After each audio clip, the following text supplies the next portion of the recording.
Hello everyone. Once again, this is me, Tasnim, and today we have Mr. Sadril Khan, our old guest, with us. And today we'll be discussing our life in USA, like what path we should choose after our graduation. Should we go for PhD? Should we go for academia? Should we go for jobs and all the other stuffs? So let's move on to Mr. Sadril Khan. Sadril, how are you? Yes, I'm doing well. It's getting cold a little bit in this town, Yeah. trying to adjust a little bit.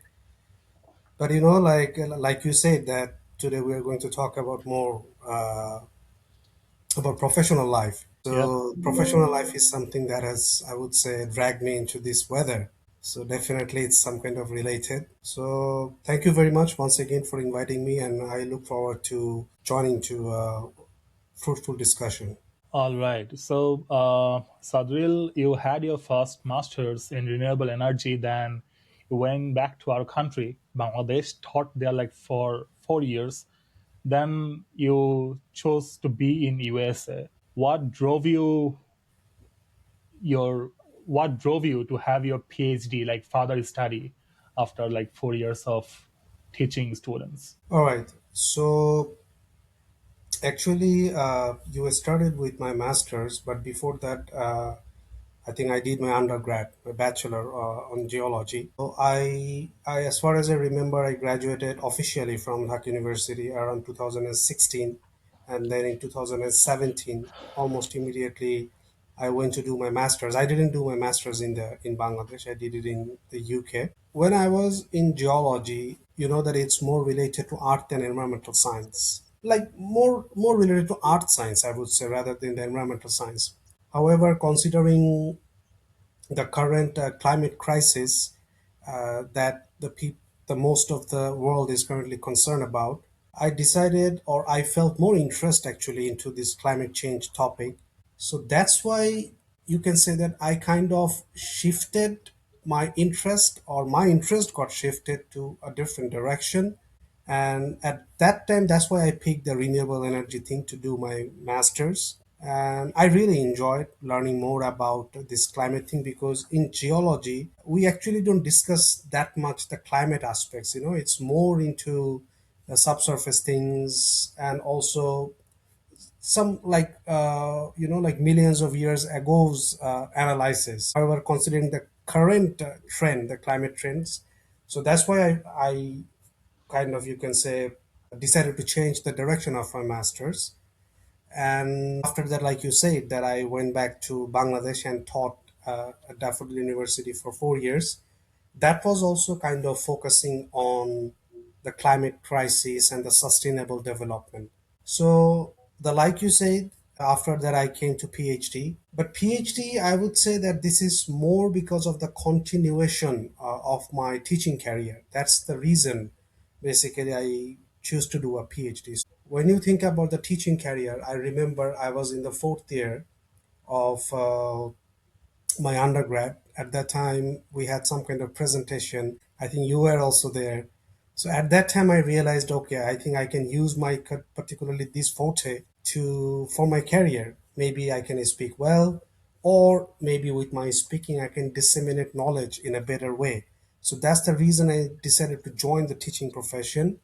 And currently, whatever I am doing now, I would say that's more related to my teaching, and also related to my interest in climate change. And in future, I want to stay in academia, and that's how I'm actually currently shaping my this academic journey of PhD.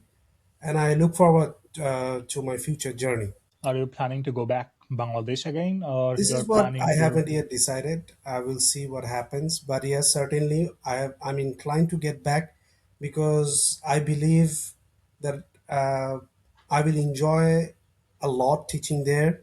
Certainly, I'm enjoying a lot teaching here as well, but I will definitely enjoy a lot teaching there. And I have this plan, but let's see what happens.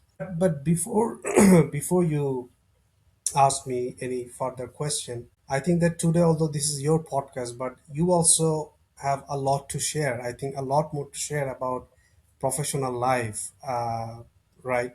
So I have a couple of questions for you, and I would really like to ask, I think, the listeners or the spectators, they will also be benefited.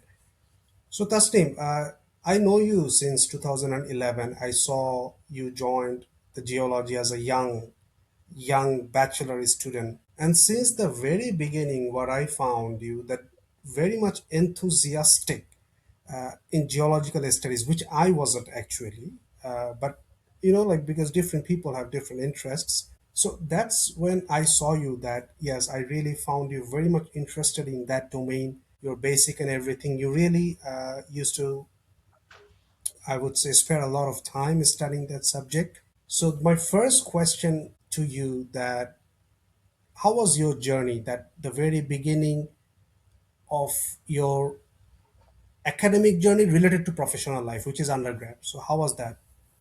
My journey at geology started with a bit of frustration because geology was not the subject I hoped for, but I got that and I took that as my fortune. And I thought, okay, geology would be my geology would be the subject that I further pursue. Initially, I didn't like any of the subjects that I found, especially in my first year, but I enjoyed the minors like math. Then I gave more concentration and my result got improved. But truly speaking, I didn't find all these subjects as appealing as you just said. No, I didn't find all the subjects fun. I found most of the subjects fun, but not the all. So after finishing my bachelor's on a good note, I'd say I was ranked fourth in my class. I joined in geophysics, which I thought would involve more math, more physics. It didn't actually, because in our University of Dhaka, our masters and bachelors overlapped like more than 80%. So I didn't learn new things. And while doing my masters, I thought, okay, I can never be the best in geology. I'm still not the worst in geology. So what can I do? Then I started taking preparation for IBA, University of Dhaka. I got chance in my second try. So my MBA and masters went simultaneously, went hand in hand. In day, I studied geology. At night, I studied finance, and both went well. While doing my MBA, I got my first full time job. So my job and MBA went also hand in hand. At that time, I was done with my masters, so everything went like in a flash, in a glance, and I didn't find enough time to put more bird eye view on my career. Like where would I want to go? Where would I want to land on my professional journey after like 10 years? I didn't think of that. I just went with the flow and started working full time. And while spending there like for 2 years, then I thought this is not for me. Okay. Um, yeah, Yeah. So I want to, I mean, like you said, that geology was not the subject that you actually wanted to study from the very beginning. So this is what happens in our country actually. Sometimes we end up studying a subject that we never thought, right, yeah. to go for it. So here comes my another question. So what I know that after completing your bachelor, you enroll into the masters in geology, and you also opted for the MBA, I think, which was from the IBA. So, what was the particular reason for you to go for an MBA at that time? At that time, like when did you actually start mapping your career? After my bachelor's, all of my friends started studying for BCS. I never enjoyed that study, that curriculum. I never enjoyed like learning Bengali, math, which I started way back in my school life. So I didn't want to spend my time on the. I didn't have much option to stay in Bangladesh. I thought if I want to be in Bangladesh, I need to do a corporate job, which I think I'd be more suited in. So I started taking preparation in math and English. I enjoyed the study more than studying for BCS. Nothing. I mean, I didn't think much, truly speaking. Yeah, but as far as, I mean, I think you are being very polite. We know that you kind of prepared a little bit for the pieces and you did very well cracking jobs. You did After getting you served enrolled in, for a couple of, yeah, yeah, I think you cracked a couple of jobs and you started serving at the PKSF, and I think you served there for right. yeah. So I was coming to that. After getting enrolled in MBA, then I got to know about the career. I got to know about like which direction I would need to go. because all of my classmates were taking preparation for BCS. After getting enrolled in MBA, people started taking preparation for BCS. I never thought about that. When I first sat in my class, I saw all my surrounding friends were studying for BCS. Then I thought, okay, this is the end goal for every student in Bangladesh. I have to do whether I like it or not. Then I started taking preparation for BCS, got few jobs, but I never enjoyed that. Yeah, PKSF was the metadata sub product of my preparation. I never got enrolled in, I never got chance for the BCS, but I got few jobs and PKSF was one of that. Okay. But yeah, So, like you said, so for how many years did you work in the PKSF? 2.5 years. 2.5 years. Okay. And what kind of work did you do there? My job there was like really interesting. I was given with 7 NGOs in Bangladesh. Those NGOs were like really big, had like 100 crores of money rolling around in the rural economy. They were doing microfinancing and everything. And all the famous people in Bangladesh, like Dr. Fakhruddin, Dr. Mohammad Yunus, Saleuddin, all were like somewhere now or past our MD, chairman. I mean, all the famous people in Bangladesh serve for PKSF. So it's like very renowned company. Even the current VC of Dhaka University were our employee. He was the manager there, Dr. Niaz Morshed. So I was given with 7 NGOs and I had to give them fund, which we got from the Bangladesh government. And we gave the fund to them. And my job was to check and balance. Like if they're utilizing those funds properly, I had to go there, do the audit. So here, what is interesting that your like the PKSF job or kind of work you did there was more related to your MBA than your geology bachelor, Yeah, right? yeah, of course, So that's 100%. number one. Okay. And then comes the interesting things that after continuing there for a few years, you quit that job US at the Bowling Green State University related to geosciences, I'm sure, for sure.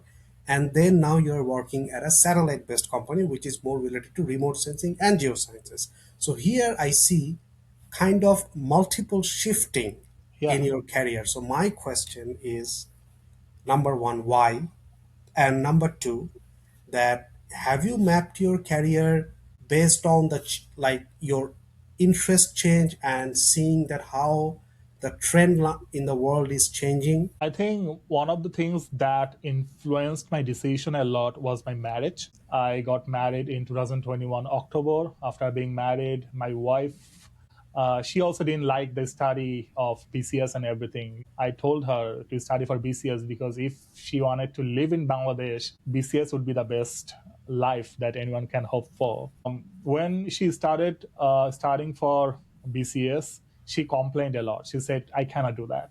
Then I looked around and thought, okay, what I'm doing with my career. Because it's a very stable job, it's a very good job. You would be getting promoted after every 4 years.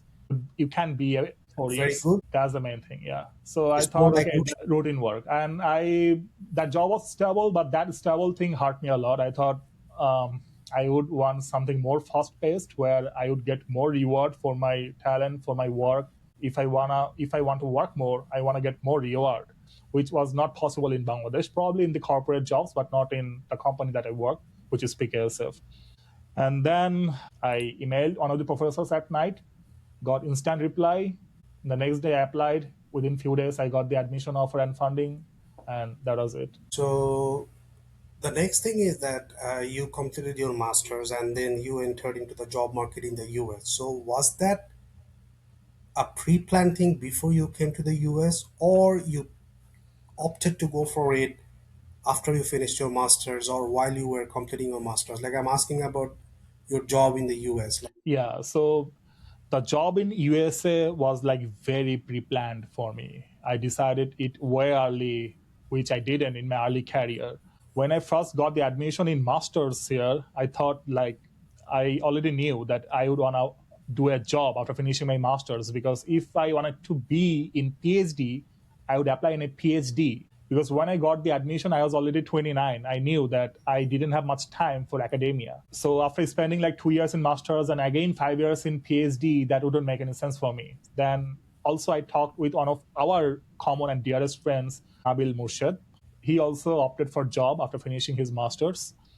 he also told me like, Tasnim, if you want to do job, give you 100% on finding jobs, because if you want to find job and find PhD, if you want to like ride on the both boats, you cannot get anywhere. You will fall in the middle. So I gave my 100% in the jobs since the first day when I landed in USA, I would say.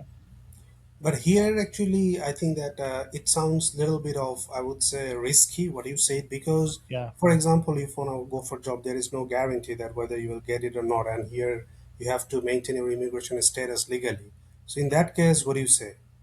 Yeah, Like that what was I'm very saying, that risky. is, So here the thing that plan, everyone should plan accordingly, I would say, because yes, what you said, finding jobs after masters is very risky. Most of the Bengali students don't do that. They usually go for PhD because there are some risks involved in there. We have usually 3 years after our masters to work for any company, which we call optional practice training. And I knew about that. But when I got my first internship in my second semester, I started working in a state company. And then I again tested the corporate life here in USA. And I got like 100% confirmation that this is the life that I want. And I took the risk. As I said, I started reaching out to different company managers from my third semester. I knocked people in LinkedIn, in them my resume, and you all a city office with a little salary I was offered. But I knew I got like confirmation from the destiny, from the fortune that yeah, okay, I'm going to stay here working in USA.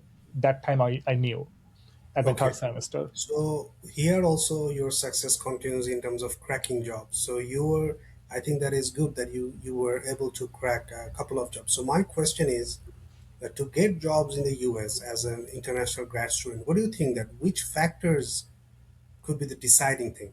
You have to be very convincing. First of all, you have to be professional when you talk, when you give interviews to people. You need to sound like a team player. That comes later. At first, you need to start with applying. And when I first started applying, I took some measures, I would say like smart measures, because when I look at that time, I say proudly from this point that I acted smart. Because in LinkedIn you can say many job offers, but not all the job offers are for you. Because many companies, what they do, they just post jobs to show their board members, to show other shareholders that they're expanding their employee numbers. Giving job circular means a company is expanding, which helps them to get more share price, to get like more revenue, and everything is correlated. So I think you have pointed out a couple of things. The first thing is I would say that applying for the jobs that have been recently posted on LinkedIn, like Recently seven posted, days yeah. and 10 days. I think this can be a good suggestion for future aspirants. That's number one. Number two is reorganizing CV based on the job description or job Job description. requirements. That is also another important thing. And the third thing, that's my question. So you know that we human beings or we applicants, we have two types of skills, basically hard skill and soft skill. So the CV that will represent more like your hard skill, like whatever your forte is. And the next stage, I would say the interview, which will actually represent your soft skill, like more precisely your communication skill. So how do you see these two things? Because you are working in a technical field. That's number one. US job market can be very harsh for the students like us, especially for the international students. If you only have soft skill, you would probably ending up not getting any jobs, because in USA usually the native students, the American students, have those skills more than us. They usually aspire for students who have more technical skills, but still in interview you have to impress people. So interviews can be of three types. Number one, the HR interview, which is the first phase of an interview. The second is with your technical interview, which is with your line managers. And number three, with your CEO, the final round interview. In the first round of interview, the HR interview, that's the easiest one. You have to remember one thing: the HR doesn't know anything that you do. He or she doesn't know anything. You have to give him flashy words. You have to just prove him or her that you are someone who is not very much available in USA. And if they get you, they hire you, they would get a lot of things in a package. So you have to give him all sort of information, all sort of flashy words, all sort of technical things, and make him or her overwhelmed. That is the number one thing. HR will pass your CV to the technical managers. In the technical managers, you have to be very technical. You have to prove yourself that you actually know the stuff that you applied for the job. In my job that I'm currently working, I have to show them my jobs, my past experiences in a presentation. Yeah, talking good English and talking with constant eye contact, talking with the smiley face, all those things help obviously, but your technical expertise would help you more. If you are Of good at your course. work, that should come first, but yeah, the other things will also help you in that case.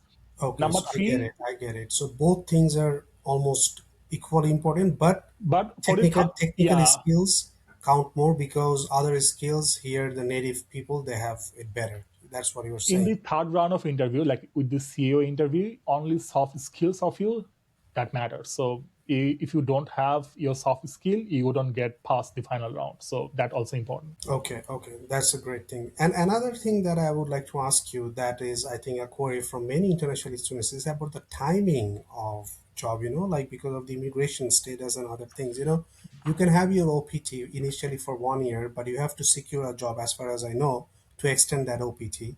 And also, I have seen many grad students delaying their graduation because of not getting job on time.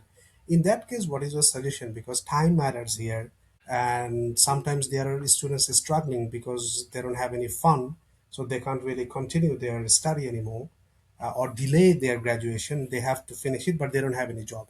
In that case, what is your suggestion? The time management or the timely thing? You have to start early. That's the only thing that I can say. You How have to early? start Like, what do you early. mean by early? I got my first job at my third semester. So I started applying from the summer vacation after my second semester. So you have to start really early. Even if you are So not done with half of your study, you have to start applying for jobs. If you are adamant that you would work in US, not go for PhD. If you know that already, you have to start early. early means you can say before one semester you graduate, right? At least one semester. I But mean, yeah, earlier the better. Earlier the better. earlier the better. Earlier the better. But Okay. you have to shape your career, shape your CV, shape everything from your first semester. Hmm. You need to know like what you want to put in your CV. You know what? Because I knew that I want to work in a geospatial company. I took my first certification in geospatial technology, which was done within my second semester. I planned accordingly, so that helped. Because if you want to work in a special company, you have to show them that you know those stuff. So when I work in a company, at first, especially in the present company that I'm working, I worked overtime without any overtime pay. So say my company ended at 5 p.m. I most of the time I stayed at my company until 6 p.m. just to show just to show off that I am a dedicated worker, so that they sponsor me green card, they sponsor me H1B. As an international student, I need a lot of things from the company. So if I don't give them something extra, they wouldn't give me something extra because the native people, the Americans are there who would not want anything, who would work with half the salary that I'm currently working. So I had to prove that I am giving them extra, and yeah, day and night I my full focus on my job so that they would sponsor me, and yeah, they're doing that right now. So yeah. I have studied in a couple of public universities in abroad. I also taught in private universities. So Tasnim, as far as my realization, I think that the public universities in Bangladesh, they are kind of lacking in terms of building students for future career, into like career mapping, career planning, enriching them with soft skills and other things. What do you have to say about that? Do you think that your undergrad journey at Dhaka University in the geology helped you? Yes, it helped you definitely building your theoretical knowledge, but in terms of your career planning or building your soft skills and other things, do you think that it really helped? Or if yes, how? If not, then how to improve it? Geology didn't help me much, but my academic journey in Dhaka University was divided into two parts, one in geology and another one in IBA. That IBA part helped me a lot because that curriculum was world standard, I would say. The total thing, I enjoyed my study at there. You didn't have to study anything at your home. If you are an insightful person, if you have your own opinion, if you have good common sense, you do good at MBA. So that's what I needed. I needed a boost in my confidence. That MBA gave me that. If you want me to start with geology, I think. Let's say, like, instead of geology, I would say like your bachelor program, because it's more like program. Yeah. I mean, I enjoyed my time there. Truly speaking, I enjoyed my time. 4 years each day, I enjoyed a lot. Career-wise, I would I would say that no, nothing significant I learned from there. Okay, then I would ask you like how to improve it, because I taught in the private universities. As far as I remember, when I was in my bachelor, usually we had to like give some in-course exam, and in the end of the year we had to give the final exam. Everything was kind of written. But Yeah, when I taught at the private universities, I got to learn like very new things, that in each semester the student had to give presentations, which really helped them a lot. Had to, I can speak with geology because I we yes. both studied there. The When we had our bachelors, most of the teachers were using that old sheets, old PPTs, and everything was like very boring. We didn't enjoy that much. But right now, I can see that a lot of new students have become lecturer. I'm sure they are doing really well. So the current students are lucky. But when we did our bachelor's, I would say that we were not very lucky because we spent a lot of time without doing nothing. Okay, Especially I all get the it. day we spent without doing anything at our campus, where a student in their private universities were learning things, learning soft skills, learning a software, learning different things, and we did not do anything. I mean, so I would say that we spent a lot of useless time. Okay.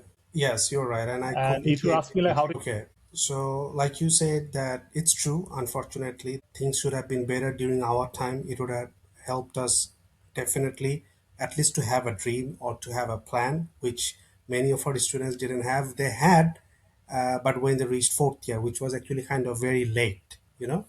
So the last question that I want to ask you, Tasneem, think about a young guy or a young man, like aged around 20 or whatever, currently in the first year of his bachelor journey. What is your suggestion for him? again, No, from your I should not experience. be the person Yes, it's from who, your experience. from my own experiences. Yes. If you are 20, my motto in my life is to that enjoy your day, number one, and number two, while enjoying, you have to also think of your future self.